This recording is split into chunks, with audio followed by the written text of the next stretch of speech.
నమస్తే ఫ్రెండ్స్. ఈరోజు మన మాటండి వీడియోలో ఒక అందమైన జంట అత్తాకోడళ్ళ గురించి అయితే మన వీడియోలో చెప్పుకుందాం. అందమైన జంట అంటారు, అత్తాకోడళ్ళు అంటారు, ఏంది అనుకుంటున్నారా? మరి ఈ ముచ్చట మీరు వినాలి అనుకుంటే, చూడాలి అనుకుంటే, తెలుసుకోవాలి అనుకుంటే మన వీడియోలోకి వచ్చేయండి.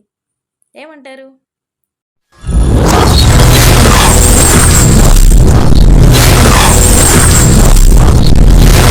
ఒక ఊరిలో బాగా ఆస్తిపరురాలైన రాధికమ్మ ఉంటుంది.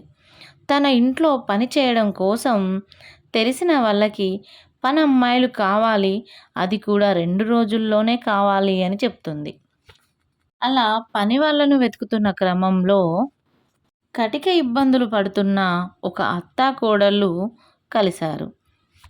ఆ మధ్యవర్తి అయిన ఆమె రాధికమ్మ ఇల్లు గురించి, రాధికమ్మ చెప్పిన పని గురించి, రాధికమ్మ గురించి చెప్పి ఈ అత్తాకోడళ్ళని పంపించారు. మేము అత్తాకోడళ్ళమని తెలిస్తే మనకు జీతం సరిగ్గా ఇవ్వరు, ఇచ్చినా తక్కువగా ఇస్తారు. ఇద్దరము ఒకరికి ఒకరం సంబంధం లేకుండా వెళ్ళి అక్కడ పని చేసి మళ్ళీ ఇంటికొచ్చేద్దాము అని ఈ అత్తాకోడళ్ళు ఆలోచించి రాధికమ్మ వాళ్ళ ఇంటికి వెళ్తారు. రాధికమ్మ వాళ్ళిద్దరితో మాట్లాడి వాళ్ళని పనిలోకి తీసుకుంటుంది. వాళ్ళు కూడా నమ్మకంగా ఎవరికి వాళ్ళు వచ్చి పనులు చేసుకుంటూ వెళ్తుంటారు. రాధికమ్మ అస్సలు కనిపెట్టలేదు వాళ్ళు అత్తాకోడళ్ళు అని. ఇలా కొన్ని రోజులు గడిచిపోతూనే ఉన్నది. అత్తాకోడళ్ళకి కూడా రాధికమ్మ చాలా నచ్చింది. పని వాళ్ళను పని వాళ్ళలా కాకుండా ఇంట్లో వాళ్ళలాగా రాధికమ్మ చూసుకుంటుంది. వాళ్ళకు నిజం చెప్పాలి అనిపించినా ఎక్కడో ఏదో మూల ఉద్యోగంలో నుంచి తీసేస్తాదేమో, అబద్ధం ఆడాము అని కొద్దిగా భయపడతారు. ఆ భయంతోనే వాళ్ళిద్దరూ అత్తాకోడలన్న విషయం చెప్పరు. కానీ పనులు మాత్రం చాలా నమ్మకంగా చేస్తారు. రాధికమ్మ లేని టైంలో అత్తగారి కోసం వంటలు వండి తీసుకొచ్చి పెట్టేది కోడలమ్మ. ఇంకొన్ని రోజుల తర్వాత అనుకోకుండా రాధికమ్మకు బయట దేశానికి వెళ్ళే టైంకొచ్చింది. అది కూడా వాళ్ళ కూతురు కోసం వెళ్ళాల్సి వచ్చింది. ఇక కోడలమ్మని ఒక్కసారి రాధిక వాళ్ళ రూములోకి పిలిచింది. కోడలమ్మ వెళ్ళి, ఏంటిది అమ్మగారు, ఏం చేసి పెట్టాలి అంటే, ఇదిగో నీ జీతం, నీకు రావాల్సిన 2 నెలల జీతం. ఇప్పుడు ఈరోజు నువ్వు పని ముగించుకున్న తర్వాత రేపటి నుంచి రావాల్సిన అవసరం లేదు అని చెప్తుంది. అప్పుడు కోడలికి చాలా అంటే చాలా భయమేస్తుంది. నేనేం చేశాను అమ్మగారు, నన్నెందుకు ఉద్యోగం నుంచి తీసేస్తున్నారు అని. అయితే రాధికమ్మ, లేదు, నేనే ఊరికి వెళ్ళాల్సి వచ్చింది, నా కూతురు దగ్గరికి తను రమ్మని చెప్పింది, కాబట్టి మీ ఇద్దరికీ నేను జీతాలు సెటిల్ చేసేసి వెళ్ళిపోతాను, అక్కడే సెటిల్ అయిపోతాము, తర్వాత అయ్యగారు వచ్చి సామాన్లు తీసుకెళ్తారు అని చెప్తుంది. దానితో కోడలు అయ్యో నా ఉద్యోగం పోయింది అన్న బాధతో వెళ్ళిపోతుంది బయటికి. అలాగే అత్తగారు అయిన ఆమెను కూడా పిలిచి రాధికమ్మ డబ్బులు ఇచ్చి కోడలికి చెప్పినట్టే అత్తగారికి కూడా చెప్తుంది. తర్వాత వాళ్ళిద్దరు వెళ్ళే టైంకి మళ్ళీ ఒకసారి వెనక్కి పిలిచి, మీరిద్దరూ అత్తా కోడళ్ళని నాకు ముందే తెలుసు, నేను కూడా గమనించాను మీరిద్దరు ఇక్కడ ఎలా ఉంటారు అని.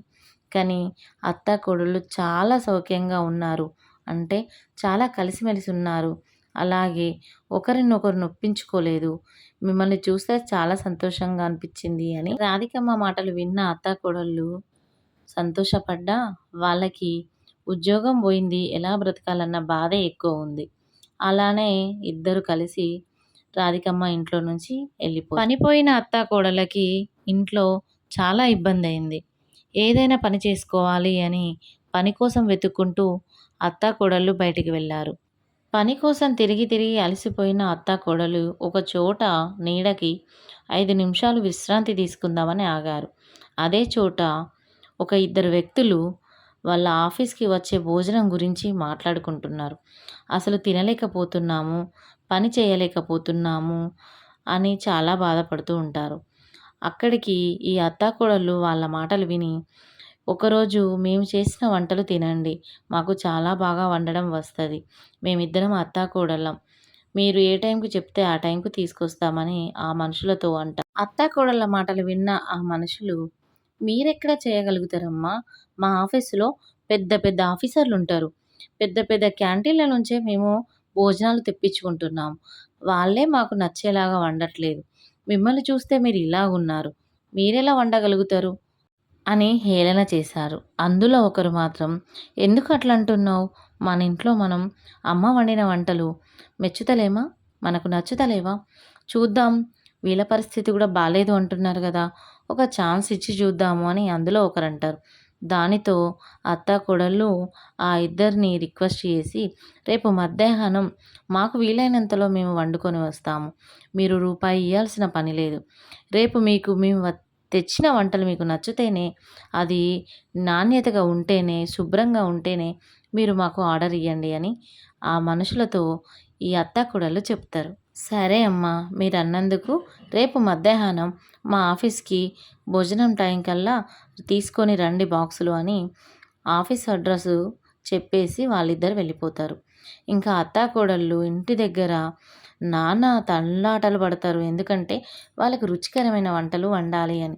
కోడలు చాలా టెన్షన్ పడుతూ ఉంటది. అప్పుడు కోడలికి అత్త, "నీకు తెలిసిన వంట, నువ్వు చాలా రుచిగా వండే వంట, మాకిష్టమైన వంట నువ్వు జెయ్యు. నీకు నచ్చిన వంట నేను జేస్తాను.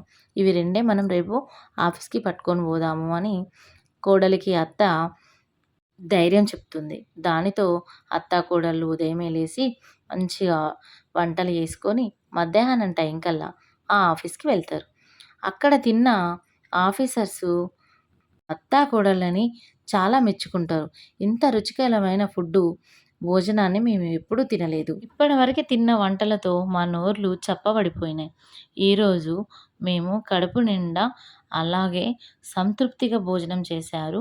మా ఆర్డర్స్ అన్నీ మీకే రేపటి నుంచి మీరే పట్టుకొని రండి అని చెప్తారు. సంతోషంగా అత్తాకోడళ్ళు వాళ్ళిచ్చిన అడ్వాన్స్ తీసుకొని వెళ్ళి నెక్స్ట్ డే భోజనానికి అన్ని సామాన్లు తెచ్చుకుంటారు. ఇలా ఈ అత్తాకోడళ్ళు ఒక్క ఆఫీస్‌తో మొదలుపెడితే చుట్టూ ఉన్న ఆఫీసులు అన్నీ గూడా భోజనాలకి వీళ్ళకే ఆర్డరు వచ్చుడు మొదలైంది. అది ఎంతవరకు పోయిందంటే, అలా ఆర్డర్‌లొస్తే వెళ్ళి ఇవ్వడం ఇబ్బందయితుందని వీళ్ళే ఒక మంచి క్యాంటీన్ ఓపెన్ జేస్తారు. ఇక అక్కడికొచ్చి ఆర్డర్స్ పట్టుకొని పోతూ ఉంటారు అటెండర్సు వాళ్ళు వీళ్ళు. అంత మంచిగా అత్తకి కోడలు, కోడలికి అత్త ఎంతో హెల్ప్‌ఫుల్‌గా ఉండి అత్తాకోడళ్ళు ఒక మంచి పేరు తెచ్చుకున్నారు. దాంతో పాటు మంచిగా సంపాదించడంలోనూ గూడా ముందు స్థాయిలో ఉన్నారు.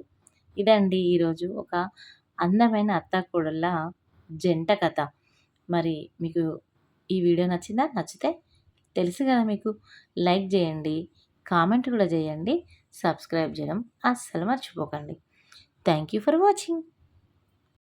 మరి అత్తాకోడళ్ళ జంట వీడియో మీకు నచ్చిందా? నచ్చితే లైక్ జేయండి, షేర్ జేయండి, కామెంట్ జేయండి, సబ్స్క్రైబ్ జేయడం మాత్రం అస్సలు మర్చిపోకండి. Thank you. Thank you for watching.